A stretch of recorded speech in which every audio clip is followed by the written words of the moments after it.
So let's get started with our first speaker. We have Dr. Anna Forseth. Anna Forseth is the Director of Animal Health with the National Pork Producers Council. In her role, she's responsible for pre-harvest swine health issues, including foreign animal diseases prevention and preparedness, biotech, and swine welfare. A Montana native who grew up on a family farm to finish swine operation, Forseth received a bachelor's degree in animal science from the Montana State University and got her DVM from Colorado State University and a master's in veterinary preventive medicine from Ohio State. So welcome, the floor is yours. She's using this one. I don't know which one. Okay, yeah, I'll use it. I need to turn this off? He's going to do that. Okay, perfect. It should be good to go. All right. Still hear a little feedback. Better? Okay. Good afternoon, everyone. Thanks for the invitation to talk with you all. Now I think I lost it completely, unless you can, there we go. All right.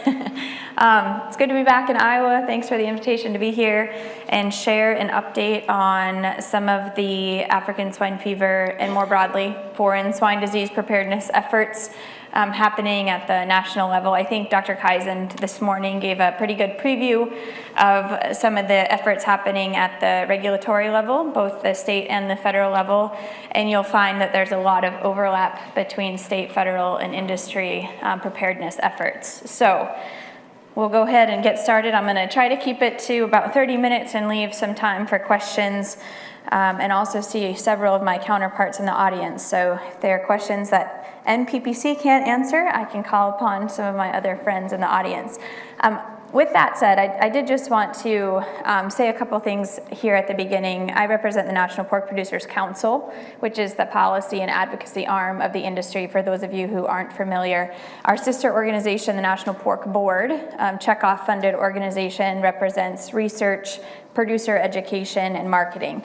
I work with the veterinary team at the National Pork Board as if we all worked under the same umbrella, under the same organization. So a lot of the updates that I'm providing today are a representation of the national organizations as a whole. So certainly some areas have more of a policy focus, and so I'm going to take the lead, and some areas have more of an education focus, and Pork Board's taking the lead, but I feel confident standing up here and speaking on behalf of all of the efforts because there's that much collaboration between the teams at the National Pork Board and the National Pork Producers Council. So wanted to start there.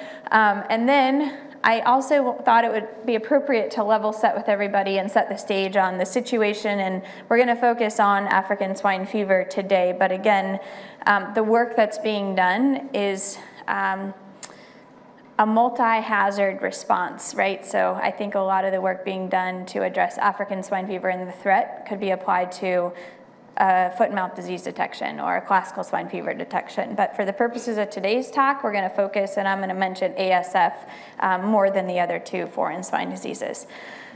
So World Pork Expo, I'm not sure how many people attended that event, but I got the question several times, what's going on with ASF? We're not hearing as much about it. And I think that's a valid question, and I would agree. I'm not hearing as much about it either in the media. But my answer to that question was the threat remains, if not increasing. We aren't hearing as much about it. There's a lot more going on in the industry that's maybe taking the spotlight. But for those of you in the room today, and go out and spread the word, ASF threat remains. And so if there's one take-home message for you all today, despite not hearing about ASF in the media, the work being done by the industry is ongoing and is at the same level as it has been for the last 2 to 3 years since the ASF threat has really ramped up. So as you can see, just a couple of clips, headlines from parts of the world, from Europe to the Philippines to Vietnam.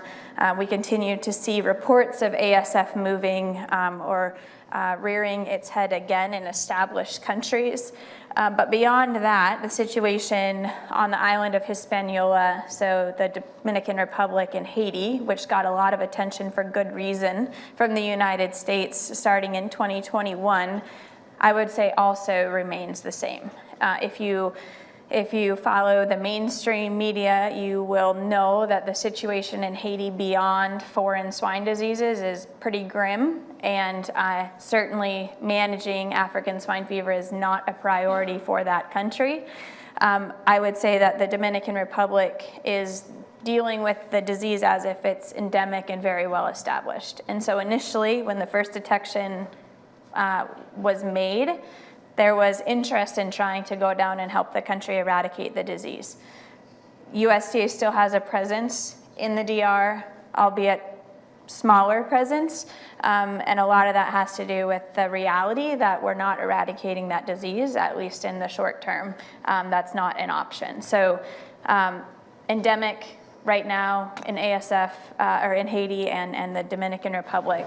And so again, knowing that, our preparedness efforts here at the National Pork Producers Council, as well as the National Pork Board, and at the state and the federal levels, is ongoing. So here is a list, and for those of you who maybe have seen me talk at any point over the last 2.5 years, you've probably seen this because this is something I talk about a lot. After the detection of ASF in the Dominican Republic, the boards of the National Pork Board, the producer boards at the National Pork Board and the National Pork Producers Council got together and came up with a list of 6 areas that they wanted to prioritize as far as our preparedness for a foreign swine disease, specifically African swine fever. And so what I'll focus on for the most part over the next 25 minutes or so is going to be work that is ongoing or has been accomplished in these areas. And as you can see, they're pretty broad, from harmonizing the response at the federal level to the response at the state level. So again, Dr. Kaizen spoke a little bit to that this morning, providing more clear direction for producers to prepare on farm. I think we could all agree that this industry does a great job of addressing or identifying a need and trying to address it, right? Oftentimes that comes with an acronym and a new program.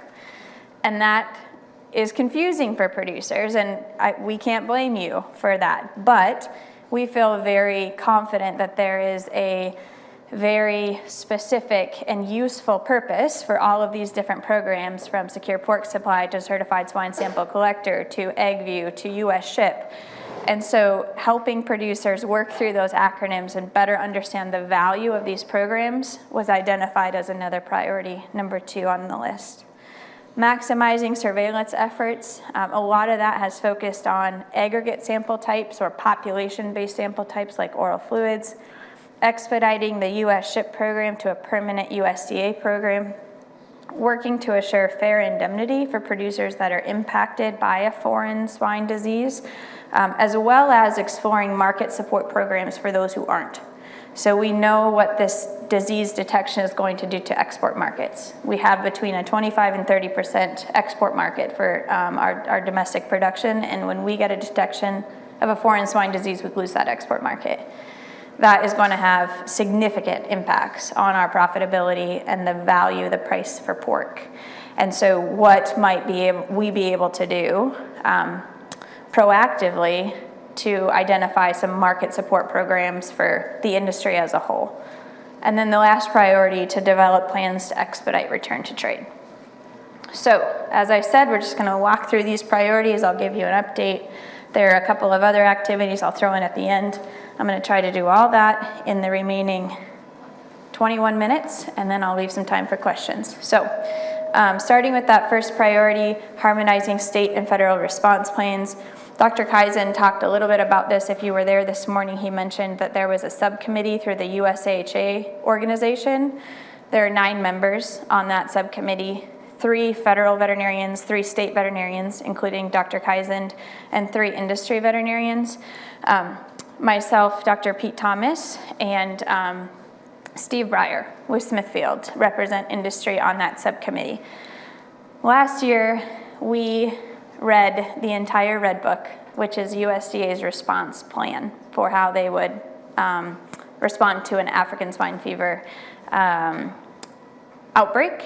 And line by line, as an industry, state, and federal group, we looked for opportunities to improve that.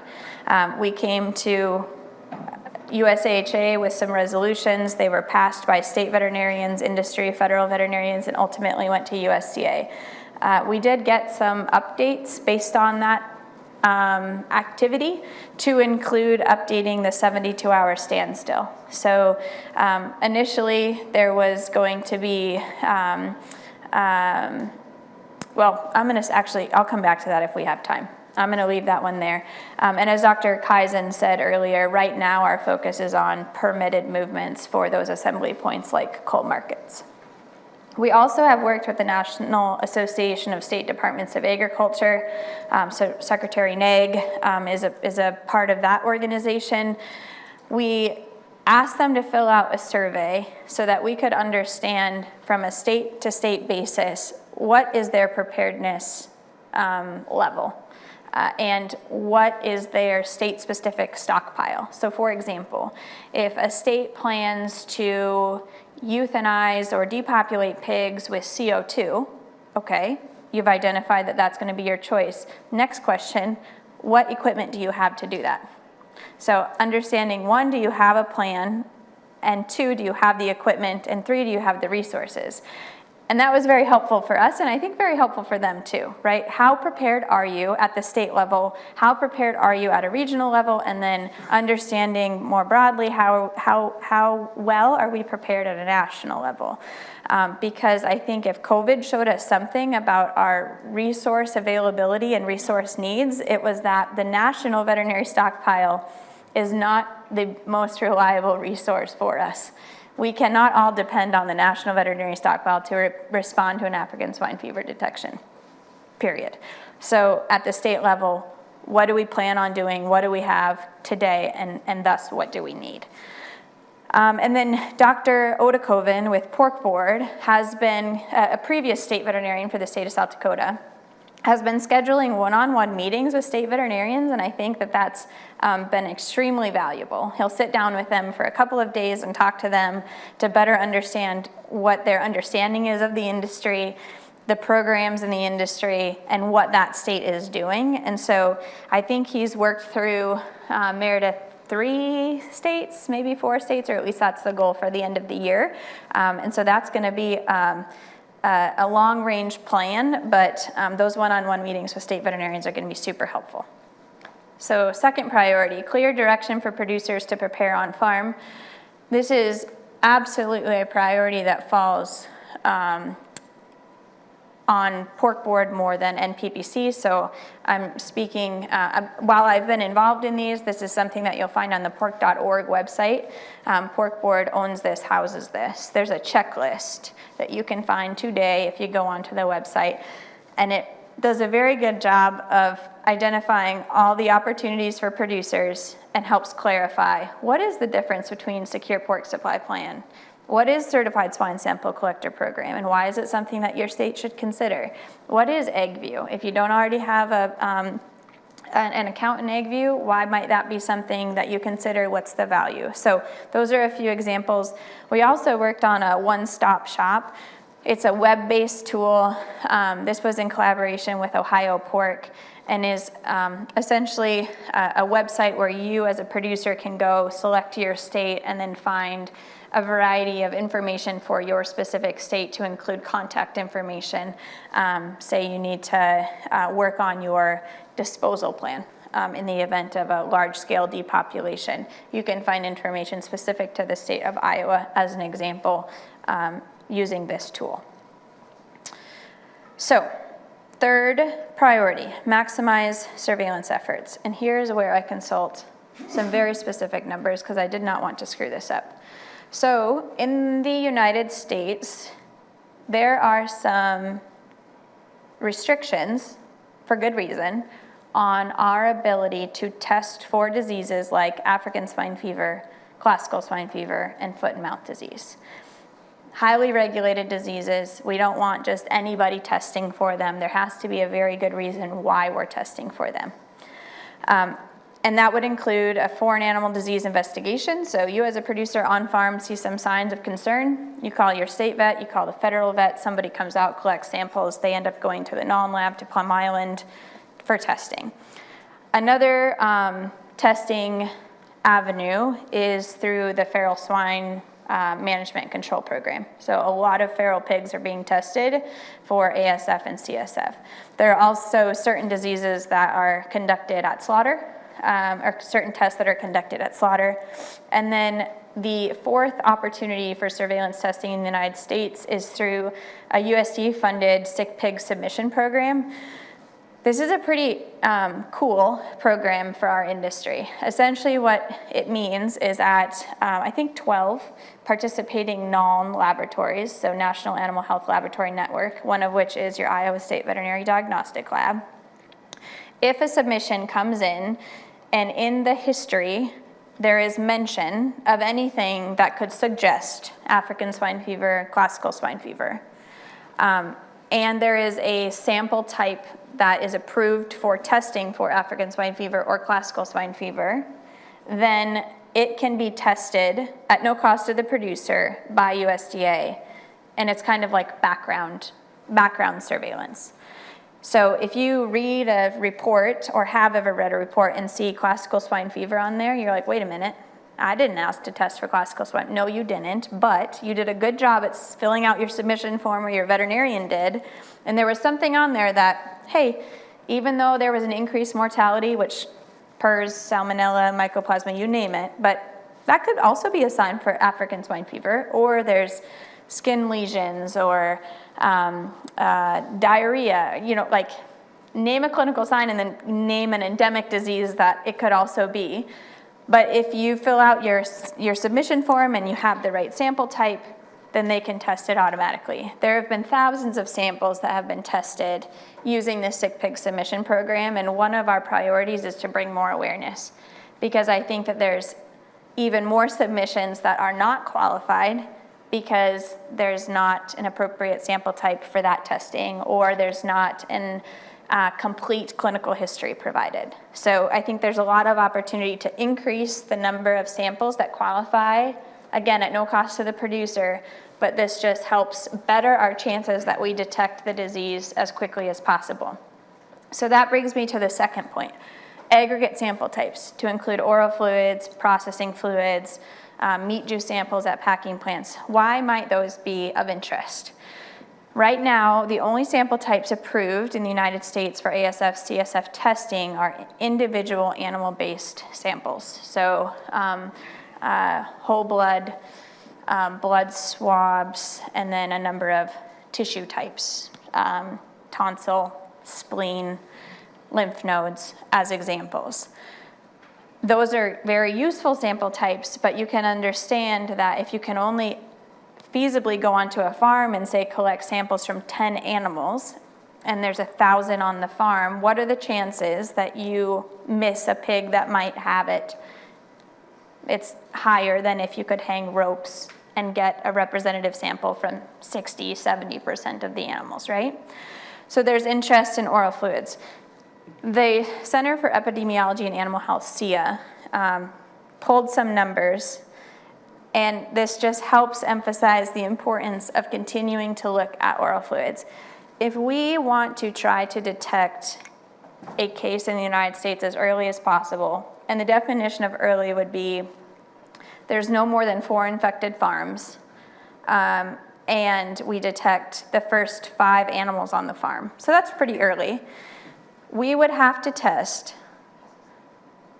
55% of farms in the United States, and on those farms, we would have to test 47% of the pigs, which equates to, on an annual basis, almost 973 million individual sample types, and in Iowa alone, over 305 million samples on an annual basis, individual samples. So understand that the goal there would be early detection, right? But I think that emphasizes the importance of continuing to look at aggregate sample types, because you can get a representative sample of a lot more animals this way. So this isn't easy, because what you can't do with an oral fluid sample is guarantee that every animal on the prem provided a sample to that oral fluid. So you can't guarantee that if that sample is negative, that that site is negative. But if that sample is positive, then that sample is positive, and that's helpful, and that's been our talking point. And so we're still working through a lot of that. Those discussions continue, but the point of bringing this up and sharing this with you today is we feel that there's value in aggregate samples. We think that there's a very specific use case. We're not asking that these replace individual samples, but we think that these, as a supplement, could really help our case. And so more to come on that. Expediting the U.S. Swine Health Improvement Plan to a permanent USDA program is the fourth priority, and there's a couple representatives in the audience for SHIP today. But the biggest updates from my perspective would be a focus on the policy side to get the rule written, which would allow us to codify the program as a permanent USDA program. We were successful in advocating for funding in the president's budget, which was a first start, but if you understand the budget process, from there it goes to Congress, and Congress can do whatever they want with it and fight over it for a very long time. And the budget you start with from the president isn't always the budget that Congress ends with. But we did get an increase for the swine health line of $1 million specifically allocated to the development of the U.S. SHIP program. That's huge. In this political environment, that's a very big deal. So that was a win. We got $1 million dedicated to SHIP. We're working on this rule. We are optimistic that it's going to move quick. And then more recently, there was an announcement for the hiring of a program coordinator, which would be a USDA position. There was a lot of interest. It was only open for 24 hours. I think they got between 80 and 100 applicants. And so they're in the process of looking through those applications and looking for that program coordinator to lead the program after USDA takes it over. Work to assure fair indemnity and market support programs. This one has been a challenge because there are a lot of other there's been a lot of other work in this area of insurance, market support, beyond just that to address a foreign swine disease outbreak. But the update for the group today was that NPPC and Pork Board both submitted comments on the ANPR that you can see listed here, offering some suggestions for how valuation of swine for indemnity purposes could be improved, making sure that ASF is on the list of diseases where a producer would qualify for indemnity. Seems kind of funny, but that needs to be in there. Talking about biosecurity as a requirement prior to qualifying for indemnity, which is the case in the poultry industry. So we're still waiting on USDA to publish the final version of these updates to indemnity, but comments have been submitted. And then the final priority to update you all on was expediting return to trade. There's a lot that goes into this priority, as you can imagine. We work with a lot of trading partners, and they all have very unique, in some cases, expectations of what the U.S. can do to assure them that product is safe. When you talk to USDA import-export staff, the negotiators for regionalization agreements, there seem to be some consistent themes as far as what questions they're being asked by trading partners. And they get a lot of questions about biosecurity, how we're managing feral swine, and what we're doing to assure a trading partner that a feral pig isn't going to make it into the supply chain, as an example. What's our current surveillance system? What are our plans as far as surveillance once we get a foreign disease detection? How can we trace live animals and product and assure them that a box of pork that is loaded for shipment did not come from an infected farm? And so we focused on this traceability piece in a huge way over the last year and a half. And hopefully for some of you in the room, this isn't the first time you're hearing about traceability. But I've got a couple more slides to go into that in a little bit more detail. In addition, we've also tried to help USDA prioritize with which trading partners they should work on regionalization agreements with. and those would include Canada and Mexico, based on our relationships with them geographically, but also politically, and the fact that especially Mexico is our top exporter or importer of pork, right? So it's really important that we have that relationship established and plan in place. So Dr. Kaizen mentioned that there's a forum coming up in Ottawa, Canada in September, where a lot of the details that I've provided and topics that I've mentioned are also being discussed during those meetings with trading partners. So on traceability, NPPC, because this is a policy-focused topic, took the lead. We gathered a group of folks, about 30 people, in December of 2022. We asked them to look at the current live swine traceability system and then address gaps that we identified, and I have a slide, that we had identified over the years and in talking with USDA and in talking with state veterinarians. We identified some gaps and compared those gaps to what we're currently doing, and then worked to find a solution to address those gaps in a way that would meet the needs of the regulatory officials, but would also be feasible and practical enough for industry. So this went on for about 16 months, and there were several opportunities for industry to provide input. We worked through the state executives in the states. We had a pretty big media presence on this topic. There were a lot of different ways that producers could have provided feedback, and we ultimately took these standards to Pork Forum this March, and the delegate body of the 42 represented states supported the resolution. Almost unanimously. There's one individual.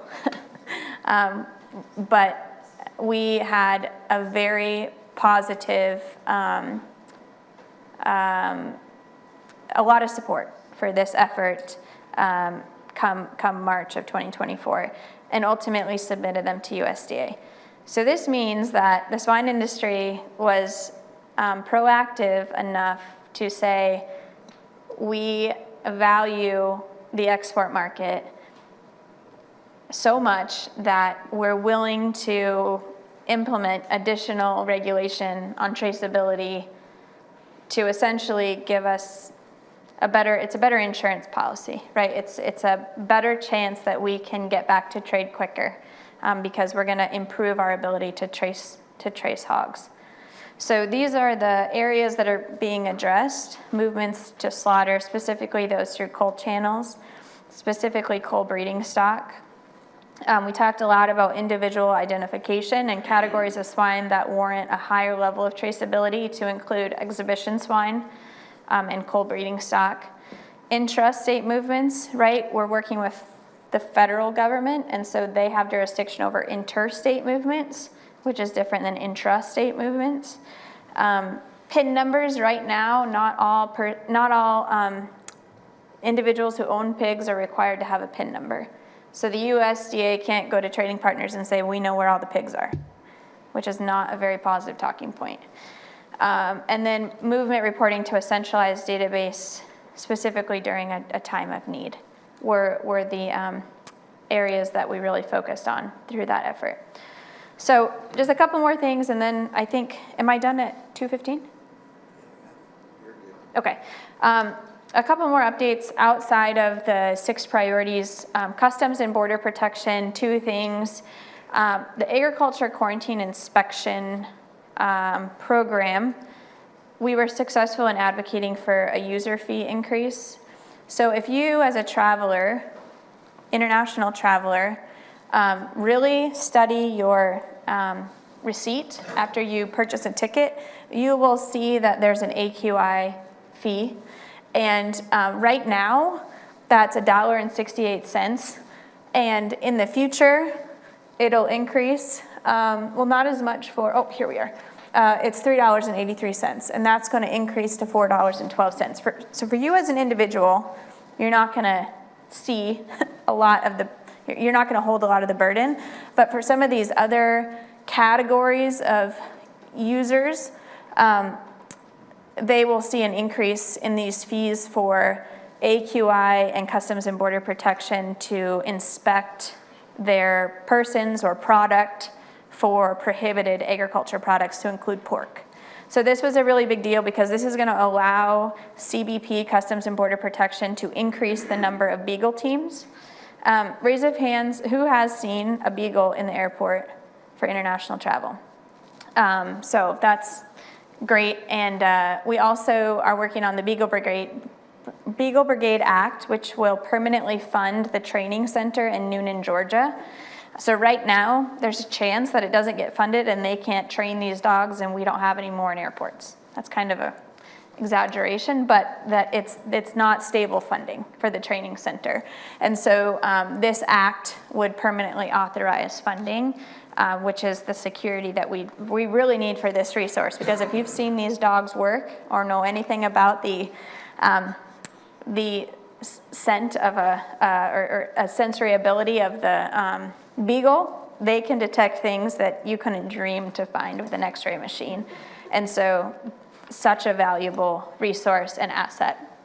And then I won't spend a lot of time on this because Secretary Naig talked about it, referenced it several times, but if you follow any sort of ag media, you will have seen mention of the Farm Bill. This is absolutely a focus of NPPC at this time, and a big portion of what we're pushing for the Farm Bill is animal health priorities, and those are listed here. So continued funding for A, B, C, and D. The National Animal Vaccine and Veterinary Countermeasures Bank, which right now really focuses on the foot and mouth disease vaccine. But should we get an ASF vaccine approved, this would be necessary to stock an ASF vaccine. It also is used to stock diagnostic kits for ASF and CSF. So it's more than FMD, but that was its initial intent. The Animal Health Laboratory Network, the NALM Lab, again, you guys have arguably the best in the world right behind you. So this is the continued funding for the NALM network, and labs like your ISU Veterinary Diagnostic Lab is critical for our ability to appropriately respond. The National Animal Disease Preparedness and Response Program, it's an opportunity for funding for special projects to academic institutions, state departments of agriculture, and then we talked about the National Veterinary Stockpile. It needs a lot of help. So these are the animal health priorities that are consistent amongst the barnyard too, I will say. This is not just swine pushing these priorities, this is swine and the poultry associations and milk and national cattlemen's. So I'm gonna pause and see if there are any questions, and I'm pretty close. You got 7 minutes left for questions if you have any.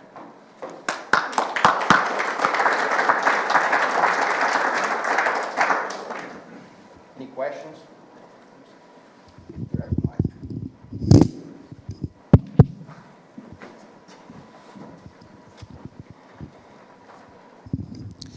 Does the, I should say, does the acceptance of several state officials to use bulk milk samples for HPAI testing set some precedents for oral fluid surveillance moving forward? That's a great question. I won't say that, I mean, I think it helps. I think aggregate samples utilized in other sectors help emphasize the value. What's very unique about the H5N1 situation in the dairy sector is that it's regulated very differently than it is in poultry or than ASF would be regulated. And so I think there is interest right now in understanding the true prevalence of H5N1 in dairy, which is why bulk testing is probably the best sample type. But what you're getting, the results you're getting are not perfect, and we're okay with not perfect from an aggregate sample type because we just want a better understanding. Whereas with ASF, it'll be hard not to accept something that's not perfect. And that's why oral fluids and aggregate sample type can't replace something that's more reliable like an individual sample, but it can help supplement.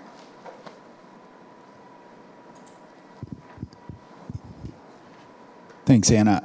With the continued threat in Dominican Republic and Haiti, do you know there's conversations once a vaccine is available, would it be used or supplied down there, or any discussions along that lines? So I'm conveniently, should this meeting have happened a week later, I could have had a really good update. I'm heading down to the DR on Saturday with USDA, and so more to come on that. The last update I have regarding vaccine use in the DR is they received doses from Vietnam to potentially use as kind of like a pilot. I am not aware that any of those doses have been administered. So as to my knowledge, the vaccine is in the DR but has not been given to any pigs. The other thing that happened recently regarding the vaccine, there was a reversion to virulence event associated with one of the strains, and that is one of the things that USDA pays a lot of attention to as far as our ability to utilize a vaccine. It needs to be DIVA compatible, so when we go test a pig that's potentially been vaccinated, we need to know whether or not it's testing positive because it's got antibodies to vaccine or antibodies to the wild type strain. So it has to be able to do that.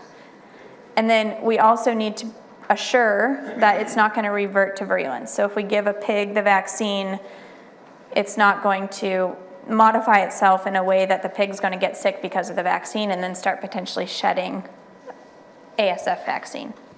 And so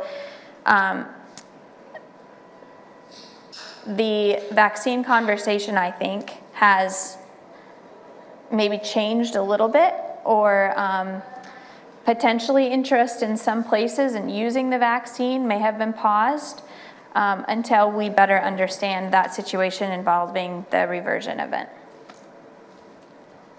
We have time for one last question. Thank you. I have a question about how many samples were tested for the Seek Pig program and for the farrow and for the slaughterhouse, and what is the last category if I miss it, like the specific number of samples for each category?